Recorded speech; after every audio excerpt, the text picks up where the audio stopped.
Assalamualaikum warahmatullahi wabarakatuh. Bertemu lagi kita dalam membincangkan, dalam mempelajari satu topik yang menarik berkenaan diri kita sebagai wanita, iaitu ciri-ciri wanita yang membawa ke syurga, insyaAllah. Pada video kali ini, saya tidak mahu membahas panjang kerana saya ingin memfokuskan tentang himpunan kisah-kisah teladan daripada satu topik daripada buku yang lain. Tetapi ada lagi sambungan daripada topik-topik yang lepas, terdapat lagi satu dalam satu muka surat, insyaAllah. Sebelum kita beralih kepada topik yang baru, iaitu kelebihan dan keutamaan darjat wanita pada video yang akan datang, insyaAllah. Jadi saya habiskan satu muka surat hari ini. Sebelum tu, marilah kita berselawat ke atas junjungan besar Nabi Muhammad SAW. Allahumma salli ala Sayyidina Muhammad wa ala ali Sayyidina Muhammad. Allahumma salli ala Sayyidina Muhammad wa ala ali Sayyidina Muhammad. Allahumma salli ala Sayyidina Muhammad wa ala ali Sayyidina Muhammad. Rabbi syrah li sadri wa yassir li amri wahlul 'uqdatam min lisani yafqahu qawli. Amma ba'd. Sebelum tu saya bacakan mukaddimah seperti biasa. Sedikit prakata dan pesanan.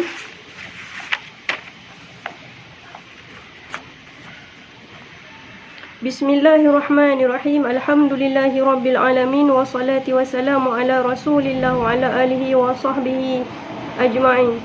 Segala puji bagi Allah, Tuhan tempat memuji dan bergantung harap segala makhluk. Tuhan penerima taubat dan keampunan akan segala orang yang bertaubat dan insaf akan dosa-dosa mereka. Tuhan yang menghendaki dan menentukan hidayah dan taufik serta menyesatkan sesiapa saja yang dikehendaki.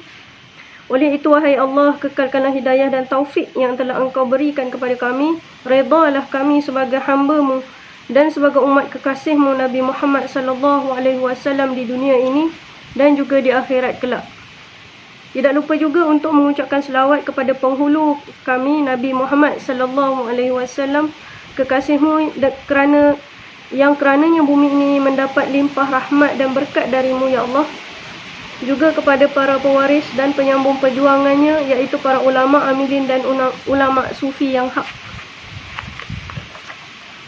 Sesungguhnya rentak dunia ini sebagian besarnya dipengaruhi oleh para wanita yang asalnya Allah jadikan sebagai teman seiring kepada Nabi Adam AS sebagai perantaraan tempat memproses benih keturunan manusia dari generasi ke generasi hingga ke generasi hari ini.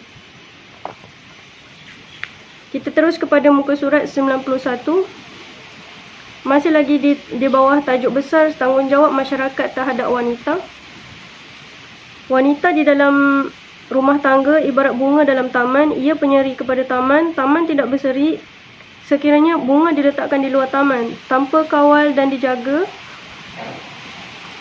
Bunga di luar taman akan hilang nilainya kerana layu sendiri ditangkai tanpa belayan dari bunga. Tapi bunga di taman sentiasa diberi perhatian, disiram dan dijaga. Kuntumannya cantik diletakkan di jambangan, menjadi penghias dan penyeri rumah yang damai dan indah. Ia bukan untuk hiasan di lembah yang hina penuh dengan maksiat dan kemungkaran. Juga bukan untuk diperdagangkan bagi memuaskan nafsu seks binatang-binatang jalang yang untuk tujuan meraih keuntungan duniawi. Oleh sebab itu, alhamdulillah, para wanita perlu dididik dengan ditanamkan iman yang diasuh akhlak serta diletakkan mereka di dalam lingkungan masyarakat yang berakhlak mulia. Sabda Nabi SAW, baiklah kamu berpesan, yakni mendidik akan wanita kerana mereka dijadikan daripada tulang rusuk yang bengkok. Kalau kamu lakukan secara kasar paksaan untuk mendidik mereka, pasti akan patah. Sebaliknya, jika kamu biarkan, yakni tidak mendidik mereka, akan terus bengkok. Kerana itu, didiklah mereka secara lemah lembut. Hadis riwayat Bukhari dan Muslim. Firman Allah Subhanahu Wa Taala, maksudnya bergaulah dengan mereka, yakni isteri-isteri kamu, dengan cara yang baik. Sekiranya kamu mendapati ada sifat dan perangai yang kamu tidak suka, mungkin di sebaliknya mempunyai kebaikan, ini hikmah yang banyak. Surah An-Nisa ayat 19. Sabda Nabi SAW maksudnya, tanda kesempurnaan iman seseorang kamu ialah yang terbaik akhlaknya, dan sebaik-baik akhlak kamu ialah yang terbaik pergaulannya dengan isterinya. Hadis riwayat At-Tirmizi. Alhamdulillah, kita jumpa lagi. Kita berehat sekejap. Alhamdulillah. Pada penceritaan yang seterusnya, saya ambil daripada himpunan kisah-kisah teladan. Maaf sebab kulit depan dia dah terkoyak, tapi tak apa-apa, masih boleh dibaca. Saya ingin berkongsi dengan anda satu cerita kisah tentang Siti Zulaikha dengan perbuatan buruknya. Marilah kita sama-sama mendengarnya. Mudah-mudahan dengan kisah ini dapat memberi pengajaran dan peringatan, sempadan, tauladan kepada kita, insyaAllah. Kisahnya berbunyi begini. Dikisahkan bahawa setelah saudara-saudara Yusuf meninggalkannya di dalam perigi, maka tidak berapa lama kemudian lalu seorang musafir dari negeri Madian hendak pergi ke Mesir. Apabila sampai dekat perigi tersebut, maka dia pun berhenti untuk mengambil air. Apabila orang itu menurunkan tali ke dalam telaga tersebut, dia berasa terkejut kerana ada seorang budak bergantung bersama-sama baldi yang ditarik naik oleh orang itu. Oleh kerana orang yang menjumpai Nabi Yusuf itu seorang saudagar, maka Nabi Yusuf pun dijadikan barang dagangannya. Akhirnya apabila saudagar itu sampai di Mesir, maka dia menjual Nabi Yusuf pada seorang pembesar negara. Oleh kerana pembesar itu tidak mempunyai anak, maka dia memelihara Nabi Yusuf seperti anaknya sendiri. Maka sangat gembiralah pembesar tersebut, negeri itu, dan isterinya kerana mendapat anak tersebut. Isteri pembesar yang bernama Siti Zulaikha mendidik Yusuf dengan baik sekali. Apabila Yusuf meningkat dewasa, kecantikan beliau semakin ketara dan tiada tandingannya, sehinggakan ibu angkatnya yang selama ini melayannya sebagai anak kini menaruh hati kepadanya. Oleh kerana tidak dapat mengawal nafsu berahinya terhadap Nabi Yusuf, maka Siti Zulaikha telah membuat rancangan untuk memerangkap Nabi Yusuf dengan memakai pakaian yang cantik dan mahal serta menonjolkan bahagian-bahagian yang tertentu tubuhnya yang dapat memerangkap Nabi Yusuf. Kemudian Siti Zulaikha memerintahkan pembantunya untuk memanggil Nabi Yusuf ke bilik tidurnya dengan alasan ada hal mustahak yang dia hendak cakapkan. Apabila pembantu tersebut memberitahu Nabi Yusuf ibu angkatnya hendak berjumpa dengannya di bilik tidur, maka timbul pertanyaan,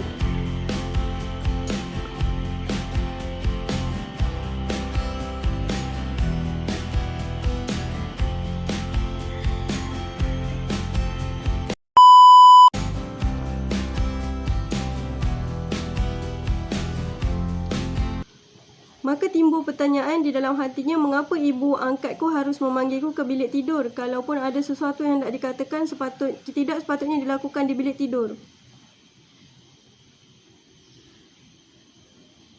Oleh kerana yang memanggil itu ibu angkatnya, Nabi Yusuf tidak dapat menolak permintaan tersebut. Lalu pergilah dia mendapatkan ibu angkatnya untuk bertanyakan berita yang hendak disampaikan.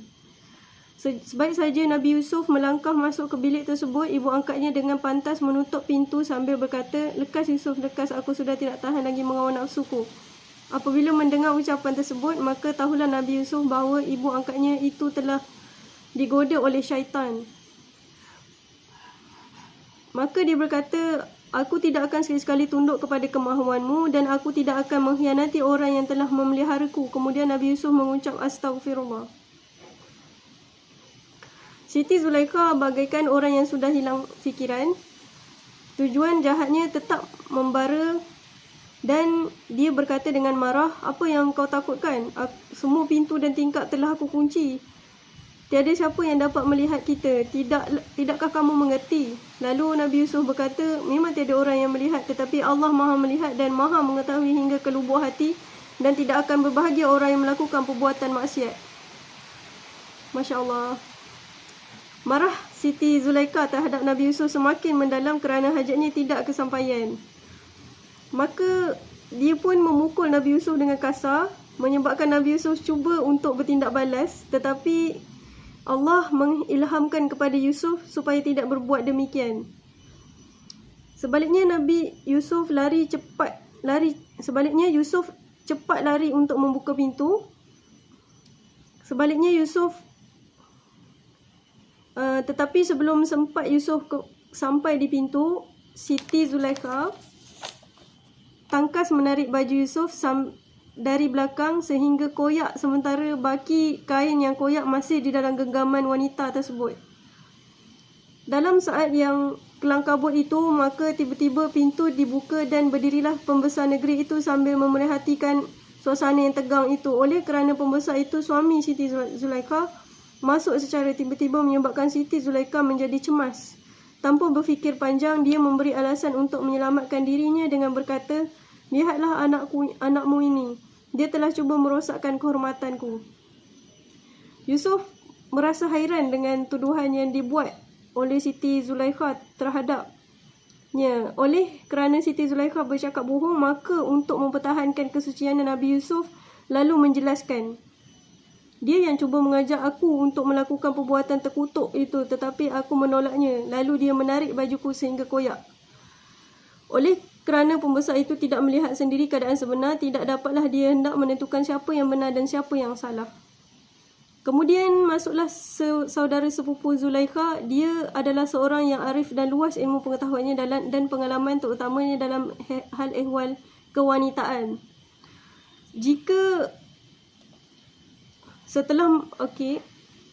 Setelah mendengar perkara tersebut, maka dia pun berkata, jika bajunya koyak di sebelah hadapan, maka wanita itulah yang benar dan Yusuflah yang bersalah. Jika baju Yusuf itu terkoyak di bahagian belakang, maka Yusuflah yang benar dan wanita itulah yang bersalah. Hal ini ada diterangkan dalam surah Yusuf ayat 26 dan 27. Setelah pembesar itu melihat tanda-tanda tersebut, maka tahulah dia bahawa isterinya itu yang bersalah. Dia pun berkata, "Sudah tentu kamu yang bersalah, wahai Zulaikha. Mintalah ampun kepada Yusuf." Berkata Siti Zulaikha, kau jaga mulut kau itu Yusuf, jangan sampai ia berlaku lagi bagi kali kedua, dan jaga lidahmu, jangan sampai berita ini sampai kepada sesiapa pun." Mulai dari peristiwa itu, tersebarlah berita yang keji yang berlaku antara Siti Zulaikha dengan Nabi Yusuf AS. Oleh kerana perasaan malu yang amat sangat dengan berita yang heboh diperkatakan orang itu, Siti Zulaikha pun cuba mencari jalan bagi mempertahankan perbuatannya dengan cara membuktikan bahawa sesiapa sahaja yang melihat kepada Yusuf pasti akan kagum dengan ketampanannya yang luar biasa dan tidak mustahil akan bertindak sebagaimana yang dilakukan olehnya.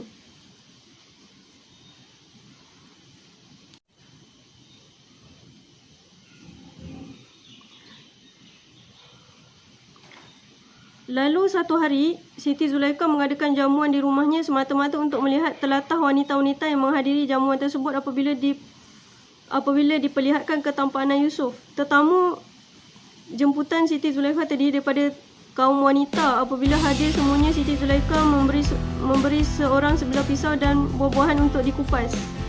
Apabila semua telah bersedia dengan pisau dan buah ini di tangan masing, maka pada saat itu Siti Zulaikha menyuruh Nabi Yusuf keluar berjalan-jalan di hadapan mereka.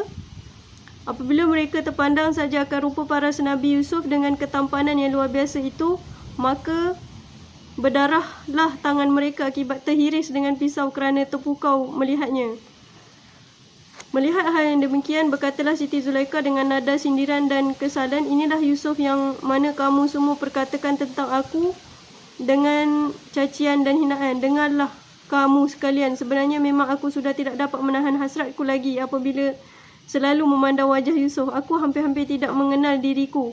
lagi apabila melihatnya. Harga diriku hancur, martabatku jatuh, aku menjadi bahan ejekan orang.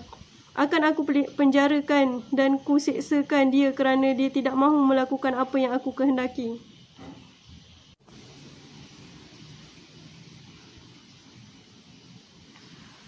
Isteri pembesar itu tidak mahu mengubah pendiriannya dengan menyeksa Nabi, pendiriannya hendak menyeksa Nabi Yusuf kerana dia tidak mahu menurut kehendaknya. Wanita yang ada di situ pun memujuk Nabi Yusuf supaya menerima apa saja yang dikehendaki oleh Siti Zulaikha. Salah seorang dari wanita-wanita yang hadir itu berkata, "Hai Yusuf, apalah gunanya kamu menolak pelawaan wanita perempuan itu apabila kamu tidak ada jalan lain lagi?" Kata perempuan itu lagi, "Tidakkah kamu tahu tentang kekayaannya, kekuasaannya, pengaruhnya dan ancamannya kepadamu?" Nabi Yusuf langsung tidak terpengaruh dengan pujukan mereka, malah memarahi mereka seorang demi seorang sehingga semuanya beredar. Setelah itu Nabi Yusuf berdoa kepada Allah supaya dia dipenjarakan saja daripada mengikut perintah mereka. Ini diterangkan dalam surah Yusuf ayat 33. Dendam Siti Zulaikha tetap membara kerana Nabi Yusuf enggan menurut kehendaknya. Timbullah niat buruk di hatinya untuk membalas dendam. Akhirnya Siti Zulaikha mendapat satu akal supaya Nabi Yusuf dimasukkan ke dalam penjara.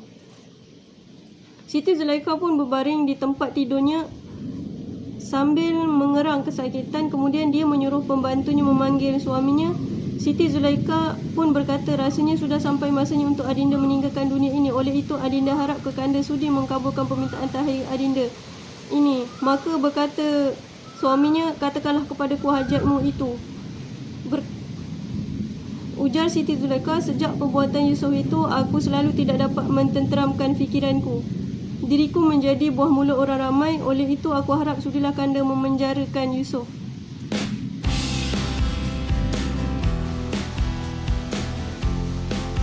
Apabila suaminya mendengar hajat isinya itu, baginda menjadi sebersalah kerana baginda tahu bahawa Nabi Yusuf tidak bersalah, tetapi disebabkan untuk menjaga nama baik isinya yang telah tercemar, baginda setuju memenjarakan Yusuf. Maka Nabi Yusuf pun dipenjarakan bertahun-tahun lamanya. Tahun berganti tahun, undang-undang negeri pun digubal mengikut keadaan sementara. Pembesar negeri silih berganti. Ketika Nabi Yusuf masih di dalam tahanan, masuklah dua orang lelaki di dalam penjara itu di atas tuduhan cuba memasukkan racun ke dalam makanan pembesar negeri. Dua orang yang dihukum itu telah bermimpi dan bertanyakan tafsiran mimpi masing-masing kepada Nabi Yusuf. Kata seorang orang yang pertama, "Aku bermimpi bahawa aku sedang memerah anggur untuk membuat tuak." Manakala orang yang kedua pula bermimpi, "Aku bermimpi bahawa aku sedang menjunjung roti di atas kepalaku, tetapi tiba-tiba roti itu dimakan oleh burung. Cubalah kamu tafsirkan mimpiku ini." Nabi Yusuf pun berkata, "Wahai kedua orang sahabatku, dalam tafsiranku salah seorang daripada kamu akan dibebaskan, manakala seorang lagi akan menjalani hukuman mati, yakni dia akan disalib dan kepalanya akan dimakan oleh burung. Inilah sahaja yang dapat aku beritahu kepada kamu tentang mimpi kamu berdua itu." Akhirnya terjadilah sebagaimana yang Yusuf terangkan, seorang dihukum mati dan seorang lagi dibebaskan.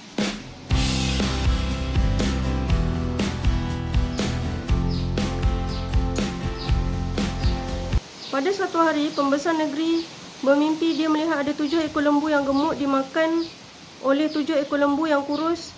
Dan di dalam mimpi yang sama, dia mimpi melihat 7 tangkai gandum yang berwarna hijau mempunyai buah yang banyak dan 7 tangkai yang berwarna kuning tidak mempunyai buah.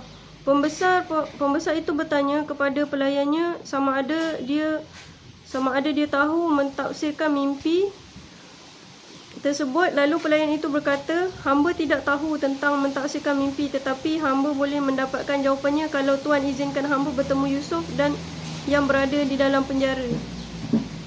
Oleh kerana pembesar tersebut sangat ingin untuk mengetahui maksud mimpinya itu, maka dia pun mengizinkan pelayannya bertemu dengan Nabi Yusuf alaihissalam. Di belakang ni suami saya, Ustaz. Lalu pergilah pelayan tersebut bertemu dengan Nabi Yusuf dalam penjara seraya berkata, "Wahai Yusuf, pembesar negeri ini telah bermimpi melihat 7 ekor lembu kurus telah memakan 7 ekor lembu gemuk, dan dalam mimpi yang sama dia melihat 7 tangkai gandum yang berwarna hijau mempunyai buah yang banyak, sementara 7 tangkai gandum yang berwarna kuning tidak berubah. Apabila Yusuf selesai mendengar ucapan orang itu, dia pun menjelaskan, "Dengarlah saudara, beritahulah kepada pembesar negeri bahawa dia harus mengarahkan rakyatnya supaya bercucuk tanam selama 7 tahun berturut-turut seperti biasa, dan hendaklah dia menyimpan semuanya pada tangkainya dan gunakan sedikit buat makan. Sesudah itu akan datang kemarau yang panjang selama 7 tahun yang mengakibatkan habisnya baki simpanan kecuali tinggal sedikit saja untuk dibuat benih. Kemudian dia akan datang pula musim hujan yang akan menyuburkan semula. Pada waktu itulah mereka akan memungut anggur."